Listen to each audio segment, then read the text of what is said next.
Hello and welcome to episode 3 of the Wi-Fi for Beginners podcast. My name is Nigel Bowden and I'm pleased to welcome you to this series of podcasts where we'll be taking a look at the fundamentals of wireless LAN networking. Accompanying each episode there's also a series of slides so you can see a little bit more information about the various topics that we'll be looking at. You can find those over at wififorbeginners.com, but you don't necessarily need to look at those. You can just listen to the audio portion and maybe have a look at those if there's one or two topics that you're having a little bit of trouble following. So this is actually episode 3 and we're actually in the first module of all of the various topics that I'm going to talk about. Module 1 is actually looking at what do we mean by a Wi-Fi network, and in episodes 1 and 2 we took a look at a number of topics, and hopefully we're going to round off the final few topics in module 1 so we get a fairly high level view of the various components and concepts of a Wi-Fi network, which we're going to build on later in the series. Just to very quickly recap what we covered in episode 2, we took a very quick look at the different environments that we may deploy a Wi-Fi network into. We discussed things like education environments, healthcare, manufacturing, logistics, and discussed briefly some of the requirements for each type of venue. We also took a very quick look at the main components of a Wi-Fi network, putting them all together, wireless access points, we've got wireless clients, talks about wireless LAN controllers and the fact that we need quite a lot of cabling and a wired backbone infrastructure to support all of that. We took a very brief look at wireless clients, what we mean by a wireless client, different form factors such as laptops, smartphones, tablets. Also look at the capabilities which vary from client to client, maybe related to things like the battery size that they can support and maybe antenna sizes, and also the capabilities will vary depending on the 802.11 amendment standards that they may support. We also took a very brief look at what we mean by a wireless access point. Again, we looked at the form factor of a typical access point, and we also talked about the fact that we can consider a wireless access point to be two halves, a wireless half and a wired half, and we effectively bridge between the Ethernet and the wireless parts of the network at the edge of our network. We also talked about the fact that wireless access points tend to support a number of radios and often support both the 2.4 and the 5 gigahertz bands which are used by Wi-Fi networks. So that's what we briefly touched on last time, and I'm going to continue on now to hopefully finish this module today so that we can round this off and move on to module 2 in the next podcast. So if you're following along with the slides, we're actually up to slide number 18 if you want to go along to that. And what we're talking about now is wireless LAN controllers, and if you look at slide 18, I've actually showed some pictures of what a wireless LAN controller will be, and they'll typically be maybe a 1U server type form factor, which I'm guessing you're fairly familiar with, which will be normally installed in your wiring closet or data center. So you may ask yourselves why. Well, what is the function of a wireless controller, and why do we need one? I mean, in a typical sort of home environment, if you're familiar with setting up a home wireless network, you have one access point or maybe a wireless router that you're familiar with, and you access the configuration GUI, set up the channels, maybe transmit power, SSIDs, things like that.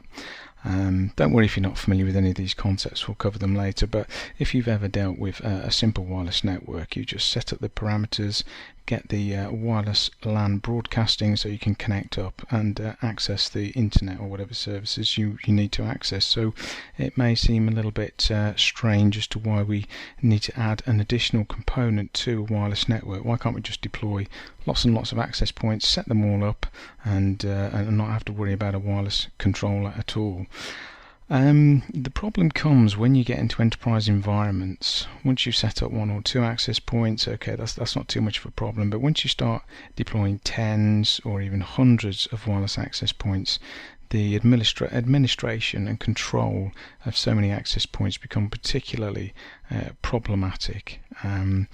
The Wireless access points tend to need to be operated on different channels. They maybe need different power settings. We also need a centrally coordinated function to facilitate roaming and make sure we've got a standard security policy across all of the access points, and trying to do that on an AP by AP basis can be very, very challenging. But if we've got one central control point, which is the wireless LAN controller, then this simplifies the whole configuration and day-to-day administration of the wireless network, as well as providing consistent policy across the entire network. Generally, the way that the wireless access points will operate with the wireless LAN controller is that they will be installed at the edge of the network, as we've already discussed, and then they'll boot up, get their IP address, and they'll actually form some sort of control tunnel back to the wireless LAN controller, and the wireless LAN controller will then pass them their various operating parameters. It will give them things like their security, configuration, which SSIDs, which networks to broadcast, and a whole host of other configuration parameters that they need to have to operate the Wi-Fi network. So that's why we typically need a wireless LAN controller. The actual architecture and form factor of the wireless LAN controller itself will vary depending on the network size and also depending on the vendor. Wireless LAN controllers may be, as I say, typically a 19-inch 1U type form factor, but there are certainly some manufacturers who will supply smaller form factor physical controllers, which can be typically deployed in branches rather than putting them into a data center. But more and more now as well, we're also seeing the capability of installing cloud-based controllers. So the controller function is actually offered as a cloud service, so you don't actually have to house your own physical controllers. You can just buy the controller function as a service from a provider. And also there is one particular vendor, which is Aerohive, and they don't actually have a controller at all. They don't supply wireless LAN controllers. They've actually built the control function into all of the access points, and they have some what they call cooperative control protocols, which allow the APs to decide amongst themselves to provide the various control functions that we've talked about. But the majority of vendors do supply a physical wireless LAN controller platform, and as I say, quite a few of them now are starting to move those and make them available in the cloud as an additional service. So just to take a brief recap of where we've got to so far, just going to discuss the topology of the Wi-Fi network that we've sort of been discussed and built up. And if you're following along with the slides, you can go to slide 21, and I've actually drawn out a very high level view of a network. So just to recap, at the edge we've got our wireless client devices, our smartphones, laptops, tablets. These form a wireless connection to our wireless access points. They're generally using the 2.4 or 5 gigahertz band, which we'll discuss more on later.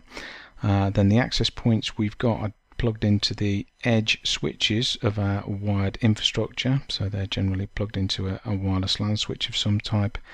Then we've got our entire edge distribution and core wired network, and then hanging off that we've actually got a number of services, which could be intranet, could be various database email servers. We've obviously got a firewall connection out to the internet, and somewhere hanging off generally the core or the distribution layer will also have the wireless LAN controller function. It could be a physical platform, or as I say, these days you can actually buy it as a cloud service from various providers.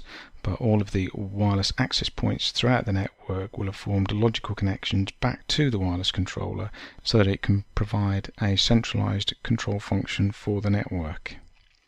Okay, so moving on, we're getting towards the end of our topics now in this particular module. Just want to talk a little bit about Wi-Fi security. We're going to cover this in a lot more depth later on, but obviously it's a very, very important topic within wireless networking Obviously, due to the ubiquitous nature of Wi-Fi networks, you can access them all around, within and even outside of a facility. So having a secured wireless network is paramount. As I say, it does stretch often beyond the perimeter of a building, and obviously provides opportunities for people to eavesdrop data passing between wireless clients and wireless access points.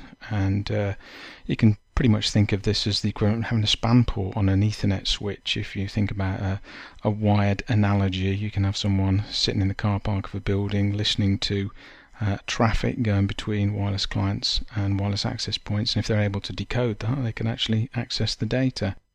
And also, due to the over-the-air nature of wireless LANs, we also have to consider other opportunities for the interception of network traffic. For instance, we could set up some sort of a man-in-the-middle attack based on a rogue access point. If we were sat outside a company building, we could set up a rogue access point which mimics the network name of the corporate network and encourage wireless clients to connect to the rogue access points, and we could harvest data and credentials from clients which have inadvertently connected to the wrong network. So to prevent these types of attack on our wireless network, there are two key elements to security for Wi-Fi networks. We've got data encryption, and we've also got authentication of devices and users. Encryption involves some sort of algorithm to provide data scrambling between the wireless client and the access point, so that only the access point and the wireless client can decode the data that's been exchanged between them. And this usually uses some sort of encryption keys, which are known only to the Wi-Fi stations involved, and this helps to prevent the offline attacks on the captured data, so that even if an attacker were to capture some data with an analyzer, unless they knew the cipher keys to actually decode that data, it's virtually impossible for them to do any sort of brute force attack on them offline. And in addition to encryption, we need some sort of authentication system so that we can verify that devices which are trying to join the network can actually provide some sort of credentials which we can verify to ensure that they're actually authorized to join the network, and also vice versa. We need the network to be able to present some form of credential to ensure that the client is joining a valid recognized network. These credentials may be username password combinations, but more and more actually seeing authentication systems which are using certificates which are far more secure than the username and password combinations. And just before we leave Wi-Fi security, just want to mention there are a number of different security standards which are used on Wi-Fi networks, and one which is pretty much used throughout the industry at the moment is one called WPA2, which you'll hear more and more about as we walk through the security elements of Wi-Fi networking later in this series of podcasts. WPA2 stands for Wireless Protected Access number 2. There was actually a WPA1, but that was superseded, and WPA2 now is the security standard that should be used to maintain secure networks, and we'll look at that in a little bit more detail in a later module. And finally, for this module, I just want to take a very quick look at wireless LAN standards, Wi-Fi standards. As we've already mentioned, Wi-Fi networks all comply to the 802.11 standard, which is defined by the IEEE. IEEE is also responsible for other standards you may be familiar with, like 802.3 and 802.1. In fact, the whole series of 802 standards. And the 802.11 standard itself, which is the one that applies to wireless LAN networks, is actually constantly evolving to keep pace with the new technology and new techniques and the demands of the marketplace.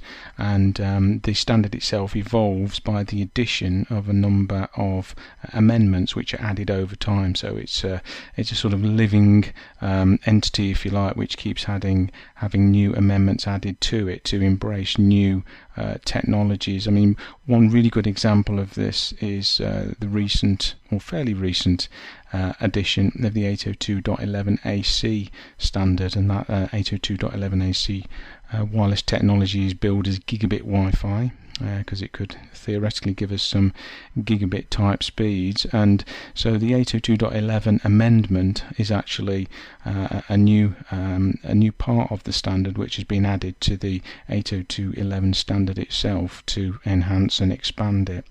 And the amendments are all created by working groups which are formed within the IEEE, and they're responsible for developing the standards.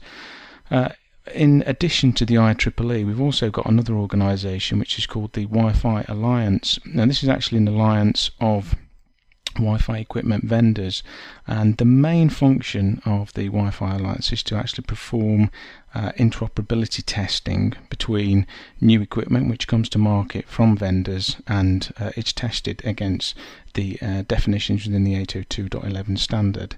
And in order to gain a certification to be Wi-Fi certified, the equipment has to pass a number of tests which enable it then to have the Wi-Fi certified badge added to that particular piece of equipment. If ever you've maybe bought a laptop or maybe a wireless access point, sometimes you can turn it over and you see a little black and silver badge on there that says Wi-Fi certified, and that's where that certification comes from.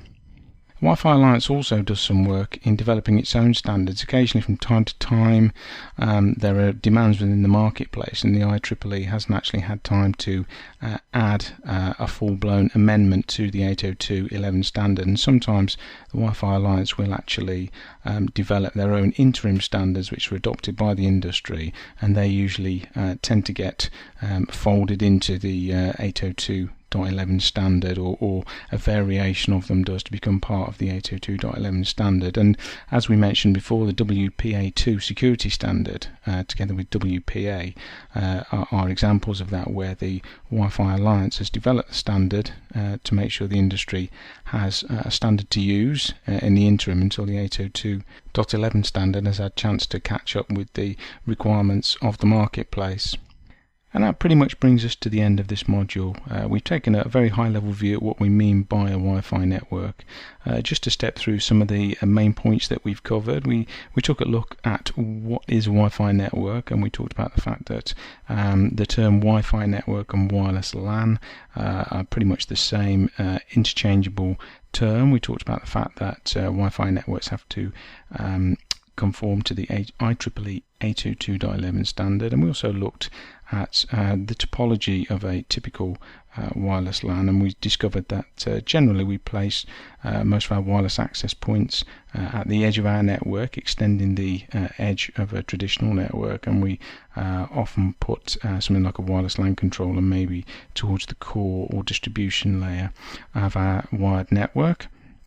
We also took a look at what we mean by a wireless client. We looked at form factors such as tablets, laptops, smartphones, and we discussed the fact that the capabilities of clients can vary considerably depending on their form factor, and things like radio capabilities, antenna sizes, and even the wireless LAN standards that they support.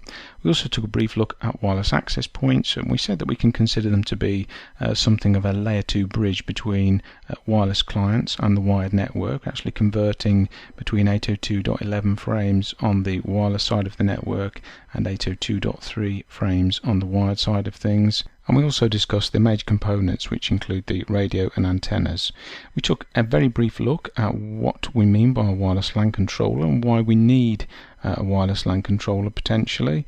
We talked about the fact that we often need centralized management and centralized control coordination function, which a wireless LAN controller can give us. We also talked about the fact that there are some vendors who can actually embed this functionality into their access points and perhaps don't need a physical wireless LAN controller. We also talked about the fact that the wireless LAN controller itself can be a hardware appliance, and that could be a dedicated vendor supplied appliance, or maybe a virtual machine, and more as well these platforms are being offered as a cloud-based service. We also took a very brief look at Wi-Fi security. We talked about the dangers of eavesdropping and inception because of the ubiquitous nature of wireless. We also talked very briefly about encryption and authentication. And then finally we took a very brief look at wireless LAN standards, talking about the IEEE, which gives us the 802.11 standard, and the Wi-Fi Alliance, which does device certification and gives us a few interim standards such as WPA.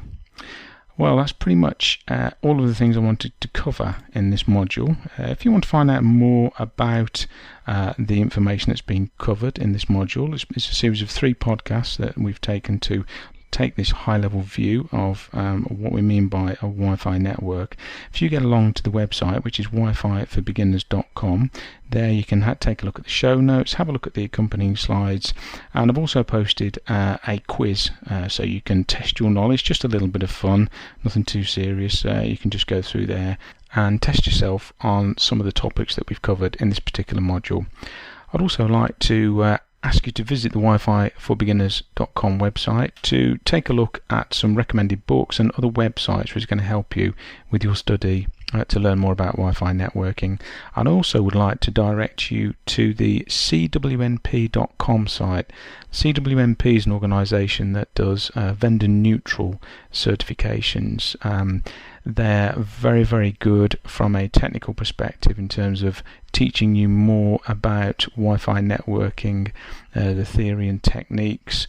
In my opinion, quite a bit better than many of the vendor certifications. Vendor certifications tend to concentrate more on how to operate vendor-specific equipment, whereas the CWNP series of certifications, as I say, are vendor neutral, and they're much heavier on the theory and techniques which can be applied to a whole series of vendors rather than just one vendor's equipment. And as a relative newcomer to Wi-Fi networking, I would strongly recommend that you take a look at the CWTS certification, which is a very, very good entry-level certification that you could self-study for and gain the certification fairly comfortably, I would think, if you're genuinely interested in learning more about Wi-Fi network. And there's a very good accompanying study guide. Certainly the things that you're going to learn in this podcast are going to help you with that as well. So I'll put a link in the show notes and on the website to the CWNP website, and with particular attention to the CWTS certification, which I strongly recommend you consider having a look at. Well, thank you very much for joining me on this particular podcast, and I'm going to be moving on to podcast number 4 in the next episode, and we're going to be moving into module number 2, where we start to take a look at a very important subject in wireless networking, which is RF theory, radio frequency theory, which is a key topic in understanding how wireless LAN networks operate. Well, thanks for joining me, and I'll join you again soon.